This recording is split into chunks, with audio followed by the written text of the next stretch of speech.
This episode of Techno Buffalo is brought to you by Full Sail University. Welcome back to another episode of Rettinger's Rants. It's the show where I rant and rave on something that has to do with technology. So this week I am continuing my top 10 smartphones of all time. Last week we did 10 through 6. This week we are going for the gold with 5 through number 1. These are all phones that meant something to me, that either affected me kind of personally or my career, just have a very warm spot in my heart. So if you didn't see last week's episode, you should watch it. So let's go ahead and start with number 5. This is the Motorola Razr, which came out in 2004. I always remember I was living in Los Angeles.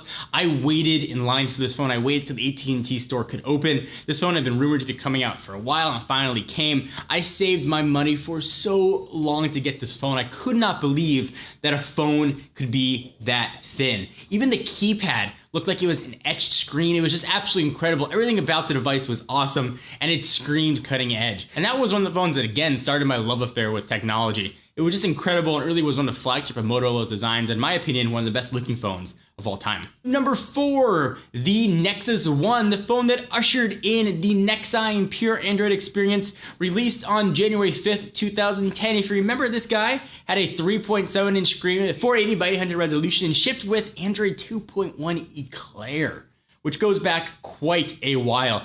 I loved this phone. I loved HTC's design. Remember, I had that little scroll bar right in there. I still have one in the office. This is an incredible phone. It really represented the developer's device for Google, the one that all developers could code for, the reference phone, and it kickstarted the whole Nexus revolution. And it secured its spot at number 4. So this next choice might be a little odd to you. You might not even know what this is, but number 3 is the Sidekick Color, or really any phone in the Sidekick line.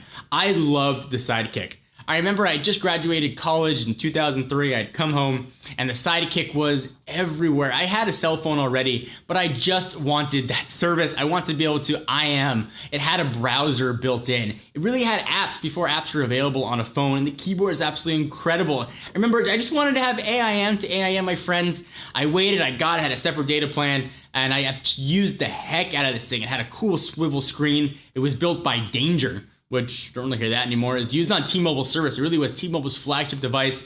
The Sidekick line has kind of since been killed. They tried to revive it with Android. This phone was incredible. It did everything, and phones didn't really do that stuff back then, so that definitely got the number 3 spot in my list. Number 2, let's stick with T-Mobile. The T-Mobile G1, also known as the HTC Dream, released in 2008. This was the first Android phone to ever hit the market. Had a 3.2-inch touchscreen. Remember this guy launched? No multi-touch was enabled on it. You could download eventually a second browser that you could sort of do multi-touch with. It didn't even have an on-screen keyboard. It sort of screen swiveled out, and you could use the very first version of Android. And in fact, hackers were able to get this phone to run almost the most current version of Android. I believe they got it all the way up to the last version of Jelly Bean. This was an incredible device. It might not have been the best phone at the time. The keyboard was average, the specs were okay, but what the phone represented was absolutely incredible. This represented Google's foray into phones. It really started the whole Android revolution and really pushed all phones forward. And now let's count down to number 1. Can I get a drum roll, please? This is the original iPhone, released in 2007. Now, before everybody gets caught up in iPhone versus Android, 2007, Android wasn't even a thing.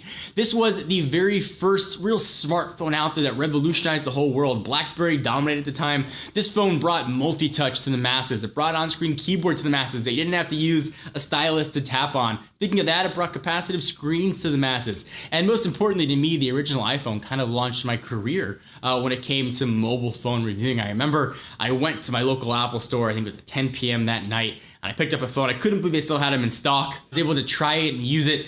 And it really was the first phone that I reviewed that I did updates on as I used it. And it really, again, sort of helped me tone and get better at doing reviews. If you watch his original iPhone reviews, they were not very good. Google and Apple certainly pushed each other forward, and I think that was a phone that really brought this whole modern era of the smartphone. So the iPhone definitely gets the number 1 spot in my book. Do you agree or disagree? I want to hear from you on your list. What would your top 5 of all time be? What would your top 10 of all time be? Leave them in the comments down below. So we stop the countdown for a minute. Thank our friends, our sponsors at Full Sail University. You know, of course, course, the mobile app industry is on fire right now, and Full Sail University's online mobile development bachelor's degree program can teach you the skills that you need to take advantage and get involved in all the damn opportunities. You've been hearing about apps, you got ideas for a game, they can help you, give you the skills to actually make it. In this degree, you'll learn both the programming side of things and the business side, of course, which is also important. That goes into mobile development, so you can develop concept, deploy, and market application from start to finish. You'll explore advanced programming languages, visual frameworks, usability, principles, app development for iOS and Android operating systems. So obviously between the App Store and Google's Play Store, over 50 billion